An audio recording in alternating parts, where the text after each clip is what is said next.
आज हम बात करेंगे गया जी की। ये वही गया जी है जहाँ पे कभी प्रभु श्री राम और माता जानकी लक्ष्मण के साथ आए थे दशरथ अपने पिता के लिए गया जी में पिंडदान करने।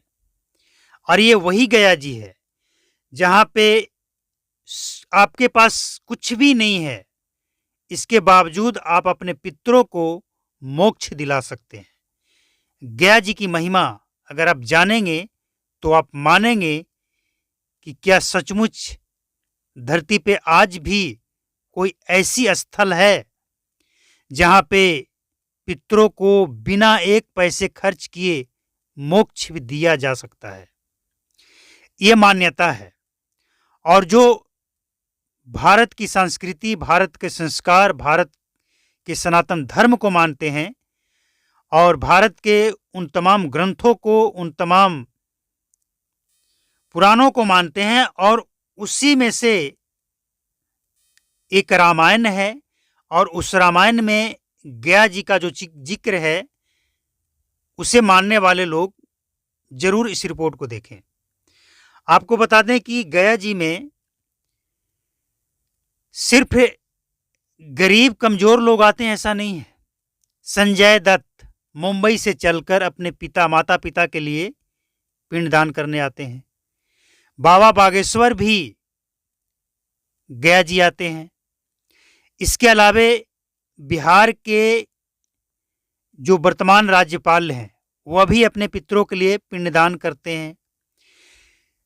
देश के वित्त मंत्री निर्मला सीतारमण वह भी अपने पितरों के लिए पिंडदान करने गया जी आते हैं।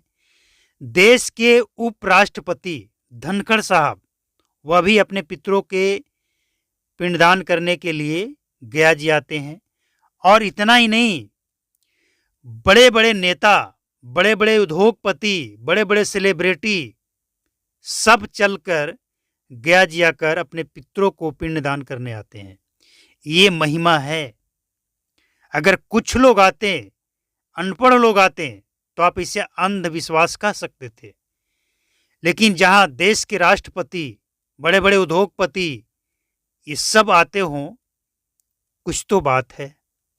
और एक यहां से जुड़ी हुई कहानी है कि माता सीता जब अयोध्या से चलकर प्रभु राम और लक्ष्मण के साथ आई थी गया जी में, तो लक्ष्मण और राम जी पिंडदान करने के लिए, सामान लेने के लिए बाजार चले गए।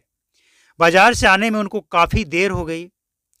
तो वहां पे जो पंडा होते हैं उन्होंने कहा कि माता, समय निकला जा रहा है, आप जल्द से पिंडदान कर लें।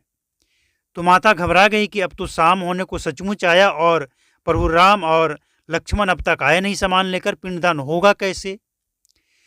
तो उन्हें बताया गया कि आपके पास कुछ भी नहीं है, लेकिन इस नदी के बालू से भी आप पिंडदान कर सकते हैं। माता सीता ने उस नदी के बालू से ही पिंडदान करके वो सारे रस्मों को पूरा कर दिए। और इसके बाद जब राम जी आते हैं और लक्ष्मण जी सामान लेकर आते हैं, तो माता सीता कहती हैं कि अब तक आप कहाँ थे, पिंडदान तो हमने कर दिया। तो प्रभु राम कहते हैं कि कैसे, सामान तो कुछ था नहीं, सामान तो हम अभी लेकर आ रहे हैं। तो माता सीता कहती है कि समय निकला जा रहा था, हमने पिंडदान कर दिया है, आप इन तीनों से पूछ लीजिए।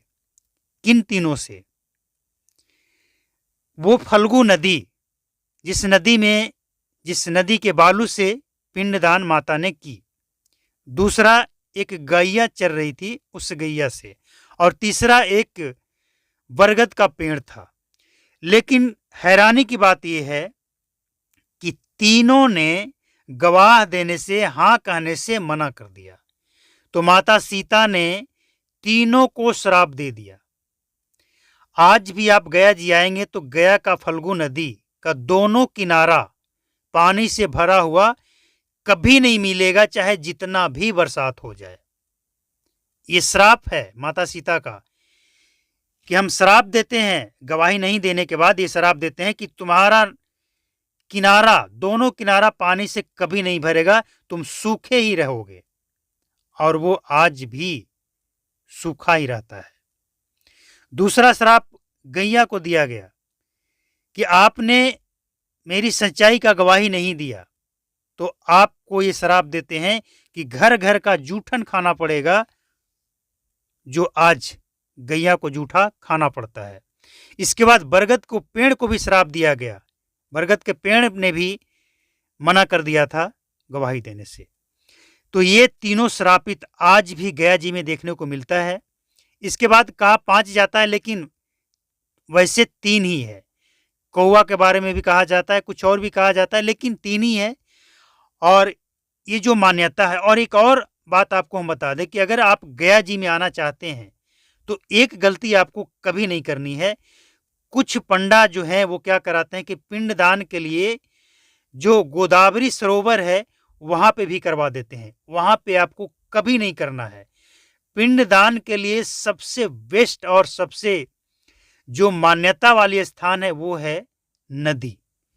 नदी में ही पिंडदान होता है, नदी किनारे ही होता है। गोदावरी सरोवर में कभी भी नहीं करें। यहां अगर आप करते हैं तो आपका जो किया गया पिंडदान है वो अधूरा माना जाता है, वो पूरा नहीं हो सकता है। आप गया जी में तो आए, लेकिन उस स्थान तक नहीं पहुंच पाए जहां पे माता सीता जी गई थी और जहां के बारे में मान्यता है। तो इस बात का जरूर ध्यान रखें। गया जी में जब भी आए तो इस बात का ध्यान रखें। और हमने जो भी आपको बताया है इस रिपोर्ट में, आप गया जी आए तो किसी भी पंडा से पूछ कर देखेंगे, हर एक बात आपके सामने ये सत्य मिलेगा। तो उम्मीद है कि ये जानकारी आपको अच्छा लगा होगा। अगर अच्छा लगा हो तो इसे लाइक करें, शेयर जरूर करें, ताकि ज्यादा से ज्यादा लोगों तक ये खबर पहुंचे। क्योंकि ये खबर सुनकर अपने तक सीमित रखने वाली खबर नहीं है। इस खबर को शेयर करना जरूरी है ताकि ज्यादा से ज्यादा लोगों तक गया जी की सच्चाई पहुंचे। लोग जागे, जाने और गया जी में आकर अपने पितरों को मोक्ष दिलाने के लिए पिंडदान करें। और जब गया जी आप आ ही गए हैं, चाहे आप एयरपोर्ट के माध्यम से आए, एयरपोर्ट के रास्ते आए, रेलवे के रास्ते आए, जैसे भी आए, हर जगह आपको गया के बारे में सभी जानकारी उपलब्ध है। गया प्रशासन ने इतनी अच्छी व्यवस्था की है कि अब किसी को कोई दिक्कत नहीं है। आप बाई रोड आए, बाई ट्रांसपोर्ट आए, बाई एयरपोर्ट आए, बाई रेलवे आए, जैसे भी जिस माध्यम से आप आते हैं, हर जगह आपको गया जी के बारे में संपूर्ण जानकारी मिलेगी। अगर आपको लगता है कि आपको कहीं पर ठगा जा रहा है तो जगह जगह नंबर उपलब्ध है, वेबसाइट है, वहां जाकर आप शिकायत कर सकते हैं। जगह जगह पुलिस वाले उपलब्ध हैं आपकी सेवा में। यानी गया का जो व्यवस्था इस समय है बहुत ही बेजोड़ है। जो भी लोग आते हैं खुश होकर जाते हैं कि व्यवस्था होनी चाहिए तो ऐसी होनी चाहिए। नीतीश कुमार के शासनकाल में गया जी में जो व्यवस्था देखने को मिली है बहुत ही सुंदर है। तो आप गया जी आए, पूरे परिवार के साथ आए। अगर आपको पिंडदान नहीं भी करना है तो घूमने के लिए आए, और जब घूमने के लिए आ ही गए हैं तो बोध गया भी घूम लें, जहां भगवान बुद्ध जिनको ज्ञान हुआ था गया जी में, वो बरगद का, वो पीपल का पेड़ आज भी मौजूद है। उसका दर्शन करके जाएं, देख कर जाएं कि वो कौन सा पीपल का पेड़ है जहां भगवान बुद्ध को ज्ञान प्राप्त हुआ था। तो ये वो तमाम जगह है जिसे देखें, घूमें, एंजॉय करें। नमस्कार, जय हिंद, थैंक यू।